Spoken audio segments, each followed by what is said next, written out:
We've got a quick favor to ask. If you could head on over to iTunes and leave a review for our podcast, it would be greatly appreciated. It is one of the best ways to help spread the word about our show. Let people know why you enjoy it, why you choose to subscribe and listen every day. Thanks so much. We do appreciate it. Spectre and Meltdown get more remediations, and they may not be as performance-killing as feared. F-Secure says if you leave your laptop alone, it could be pwned in 30 seconds. Mobile ICS apps seem to be getting less, not more secure. Google boots more bad stuff from the Play Store.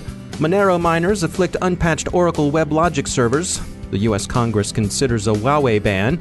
And New Jersey is considering solving one of its biggest problems, droning under the influence. Sprung from cages on Highway 9 or not, don't try that on the turnpike, kids.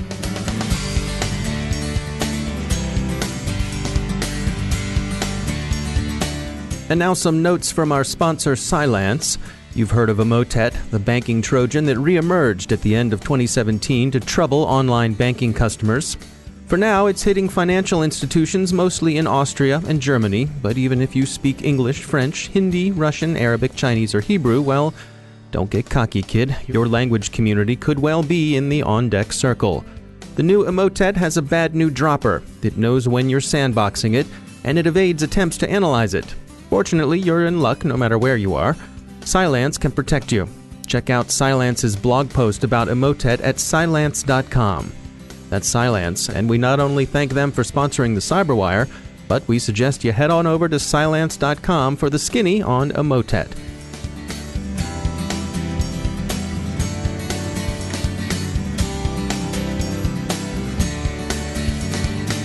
Major funding for the Cyberwire podcast is provided by Cylance. I'm Dave Bittner with your Cyberwire summary for Friday, January 12th, 2018. Spectre and Meltdown remain very much in the news. AMD yesterday revised its estimate of how susceptible its chips were to Spectre. The company had at first thought not very, and then maybe a bit more, but only to one of the two Spectre vulnerabilities. But AMD now believes they're severely affected by both of the Spectre vulnerabilities. They've promised to get a patch out as soon as possible. The other players, notably Intel and Microsoft, but many other vendors as well, continue to work on fixing Spectre and Meltdown. The performance penalty the patches will impose is now becoming clearer, as Ars Technica reports. It's troublesome, but it seems less alarming than initially feared. Initial fears estimated the performance loss at around 30%, but it now seems clear that for most workflows, it will be a shade under 10%, which means that most users won't notice much change at all. F-Secure researchers have demonstrated a way to exploit Intel's active management technology that enables them to bypass BIOS and BitLocker passwords. The security company says that it's found that exploitation could let an attacker take control of a device quickly, in under 30 seconds.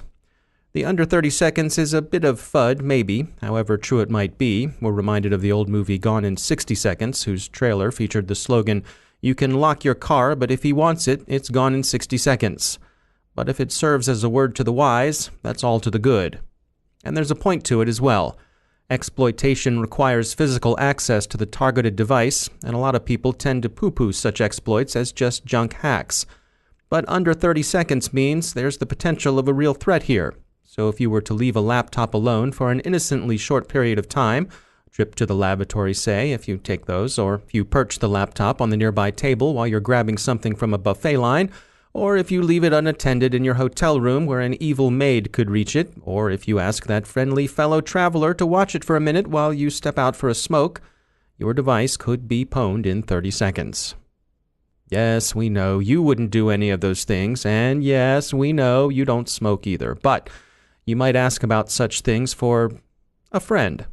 So here's what that friend should know. Intel AMT is built into Intel CPUs so that the system administrators can monitor, update, upgrade, or otherwise maintain personal computers on their network. If you leave your device unattended, someone could press Control-P during boot up, select the Intel Management Engine BIOS extension for the boot-up routine, and so bypass various logins. Sure, there's a password for that extension, but alas, most organizations leave the factory default in place. That default is the not-so-very-hard-to-guess admin. Once admin is in, admin can have their way with the machine. There are a few things your friend could do. First, configure AMT so it requires an actual password. Second, don't leave the laptop lying around in, say, the Port Authority or on a side table in Hobo Joe's River Creek Crab Shack. And third, if they don't need it, they might just disable AMT on their device. IOActive and Embeddy have identified 147 vulnerabilities in 34 mobile applications that are widely used to interact with industrial control systems. The 34 Android applications tested were randomly selected from the Google Play Store. Here's what the researchers found. Code tampering in 94% of the apps, insecure authorization in 59%, reverse engineering in 53%, insecure data storage in 47%, and in 38% insecure communication.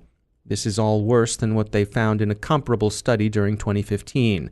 There's been an average increase of 1.6 vulnerabilities per app. Google has ejected more malign apps from the Play Store. One, a phony Telegram app, is a spamming tool. The others, some 60 of them, are infected with adult swine malware that serves up indecent graphic ads to, among others, children. Monero miners are being installed in unpatched Oracle WebLogic servers. If you operate one or more of those, please do patch it. The up-to-date versions aren't being exploited. The U.S. Congress is considering legislation that would bar federal contractors from using Huawei equipment. The concern is security, and it looks as if Congress may be leading Huawei down the same path they took Kaspersky. Remember, GDPR, like winter in the Game of Thrones, is coming. The White Walkers, actually we mean the EU officials, say people are good and lucky that Spectre and Meltdown didn't come to light after GDPR came into full effect this coming May. If they had, then some companies would have been facing fines. So remember, winter is coming this May.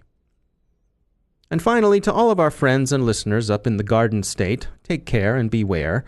New Jersey is considering passing a law against drunk droning. That's right, if you're in, say, Teterboro or South Hackensack with a blood alcohol level of 0.08% or worse, put down that quadcopter and just walk away. So enjoy your Bolero Snort Blackhorn, but enjoy it responsibly.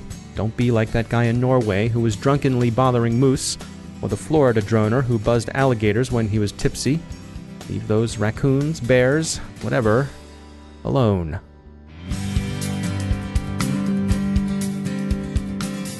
And now a moment to tell you about our sponsor, Threat Connect. On Tuesday, January 23rd at 10 a.m. Pacific and 1 p.m. Eastern Time, they're teaming up with Domain Tools for a webinar on mapping connected infrastructure. As you know, the more information you have about a potential threat, the better you can defend against it. And in order to stay ahead of malicious actors, it's crucial that security teams add context and enrichment to their threat data. The combination of the Threat Connect threat intelligence platform and Domain Tools Iris investigative platform empower security professionals to hunt APTs efficiently and effectively. Join Director of Product Integrations at Domain Tools, Mark Kendrick, and Threat Intelligence Researcher at Threat Connect, Kyle Emke, to learn how the same techniques can help network defenders and incident responders efficiently protect their own organizations. In addition, get an inside view into how Threat Connect and Domain Tools work together to enable thorough domain, actor, and IP investigations. Sign up today at threatconnect.com/webinar. Once again, that's threatconnect.com/webinar. And we thank Threat Connect for sponsoring our show.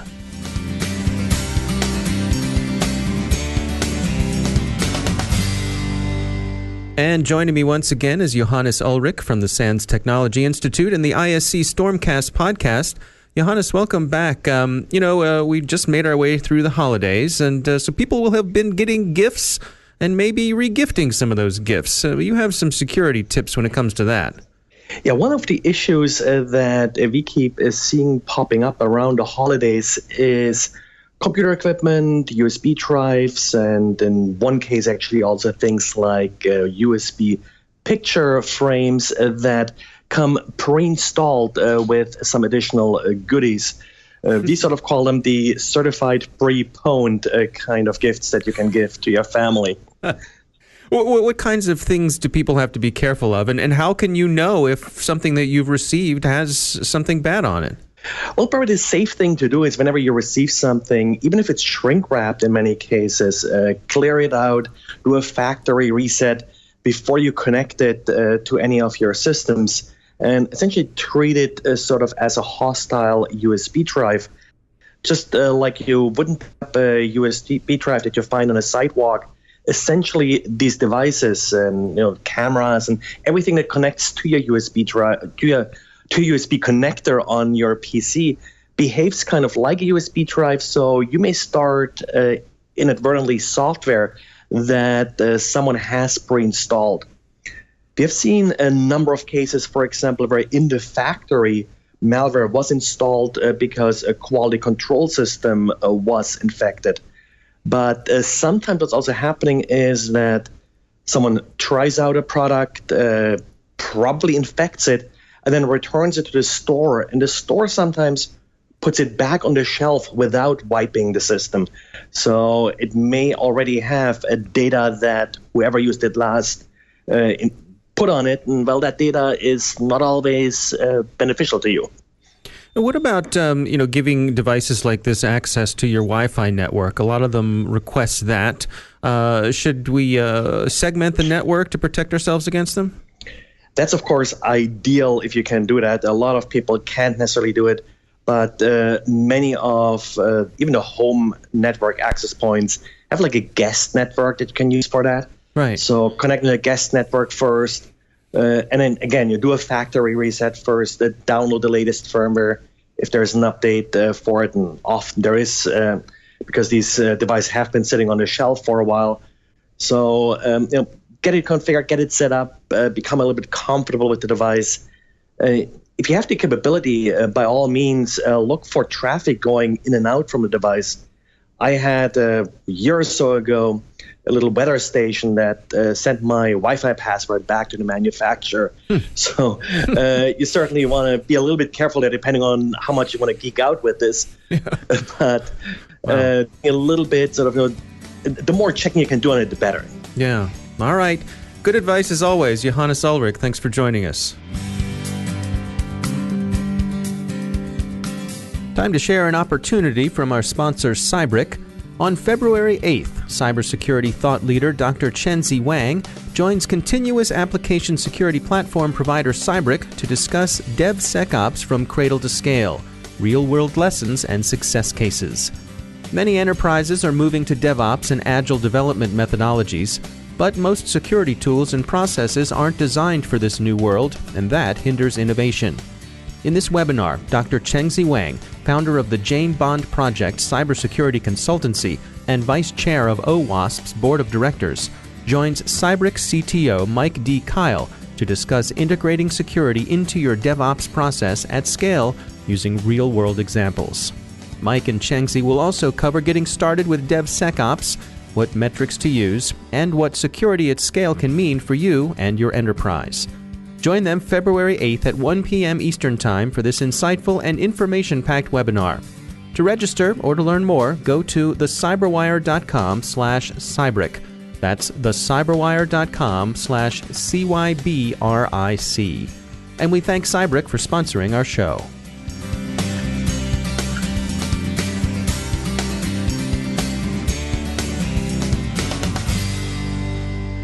My guest today is Phil Reitinger. He's the president and CEO of the Global Cyber Alliance, a nonprofit founded in 2015.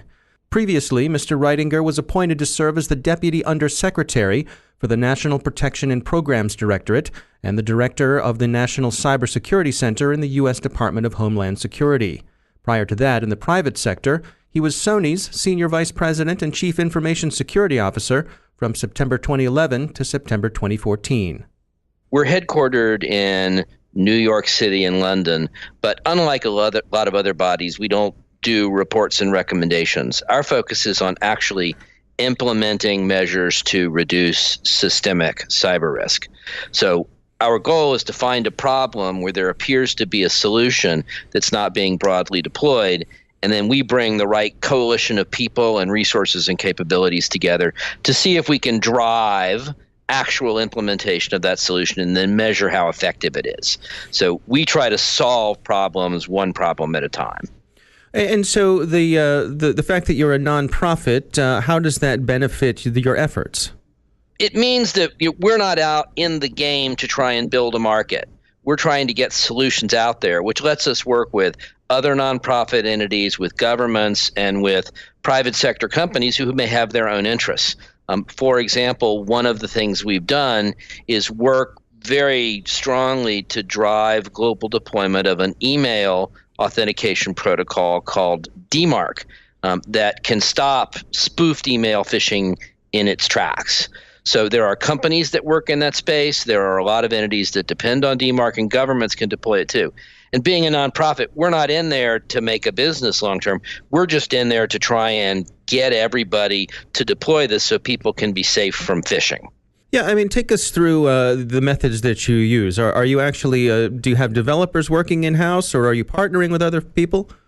So we partner with about 200 different companies and government entities and nonprofits around the world. So we rely a lot on contributions from them. But again, unlike a lot of nonprofits, we do have a development shop. So we don't have to depend on other people to write the code for us. We've got a group of people, if a solution needs code, who can write the code. So for example, one of the things we did in DMARC is to try and make this email authentication mechanism easier to deploy, is we built a wizard that can take you through the process of deploying not only it, but the other protocols like SPF on which it depends. So we wrote the code that does that, and we're able to get that out there, make it available to everyone, and we're able to do it as the Global Cyber Alliance in an international way. So that wizard is now available in 13 different languages. And you all have a sort of an interesting origin story. Your original funding came through New York, I believe, and it was some civil forfeiture money, yes? That's right. Originally funded, our seed money, if you will, is from the Manhattan District Attorney's Office, which allocated to us seed funding of up to $5 million a year for up to 5 years from asset forfeiture funds. So money that was taken as a part of a fine is being used to help prevent cybercrime. And the reason the Manhattan District Attorney, along with our other two co-founders, the Center for Internet Security and the City of London Police, founded us is all of them have become convinced that we can't sort of deter our way out of this crisis.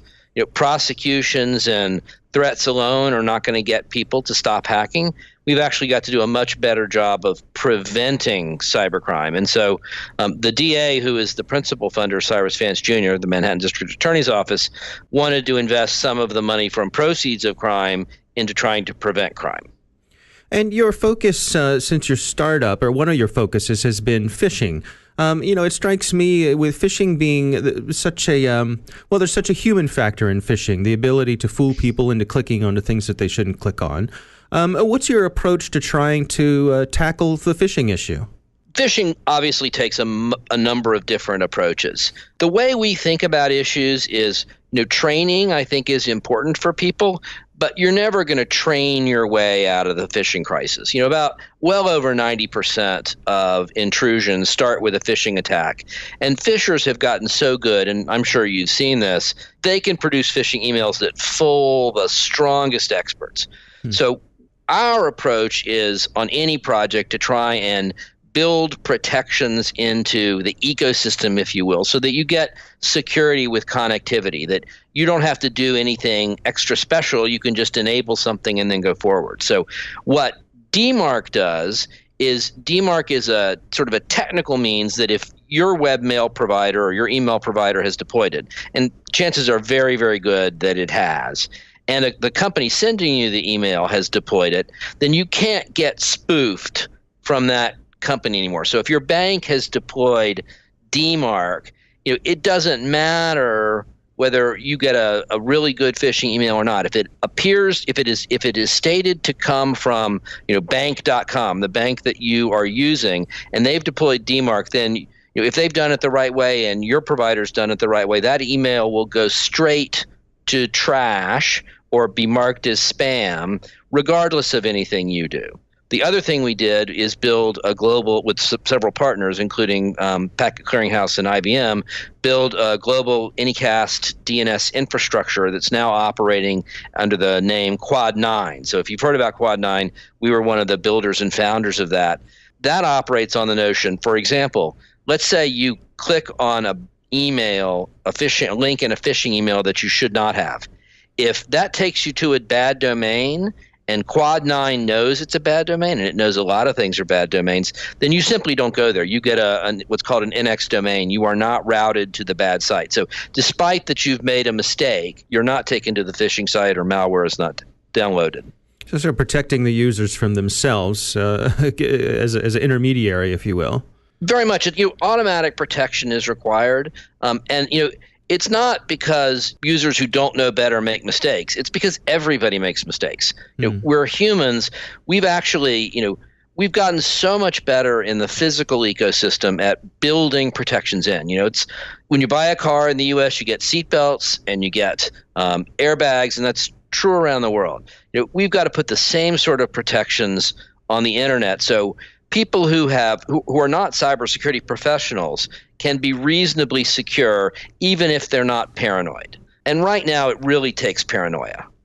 So in terms of success, how do you all measure if the job that you're doing is making a difference? We're continuing to work on that. Right now, we measure what we can. So for DMARC, the thing that we measure the most right now is how many people use our wizard to deploy DMARC, and that's been about 3,000 domains that have taken a look at our wizard and then deployed DMARC at an effective level. Our calculations show that's a very effective return on investment. We're also looking at how broadly we're affecting the ecosystem, which is hard to tie directly to us, but we're a part of a coalition. So, one of the things that happened recently that we're very pleased with is the U.S. government actually required all civilian government agencies back in October to, as a part of a number of different things, deploy DMARC. And so we're measuring how far along Homeland Security and all of the departments and agencies in the U.S. are coming towards getting to that conclusion. And they're roughly about halfway there with a week and a half to go to meet the first deadline. So they've got a long way to go, but they're making much better progress than they did before. For things like DNS, we can measure how many things we block, how many calls to the service we're getting. And right now, Quad 9, thanks to the publicity from the launch back in November and how effective the service is not only getting rave reviews, its usage is taking off around the world. So in terms of partnering with people, who are you looking to reach out to, and what's the best way for them to get in touch with you? We're looking to partner with entities that really want to put some effort into working on cybersecurity and solving real issues. So, we're not a talk shop. We've done an event or two, but that's not what our core business is. Our core business is actually implementing these things that solve problems. We are happy to have people come and join as a partner. We're actually not a pay-to-play organization, so we accept partners regardless of ability to pay, as long as they want to invest resources, whether it's expertise or help with publicity, into the effort. We do ask people, entities that want to join, to put some effort in. And of course, we'd love to have contributions. Anyone who can make a real difference and wants to work on these issues and solve problems is welcome to join. To get more information, you can visit our website, which is www.globalcyberalliance.org. And you can get more information by sending an email to info@globalcyberalliance.org. That's Phil Reitinger from the Global Cyber Alliance. And that's the Cyberwire. Thanks to all of our sponsors for making the Cyberwire possible, especially to our sustaining sponsor, Cylance. To find out how Cylance can help protect you through the use of artificial intelligence, visit Cylance.com.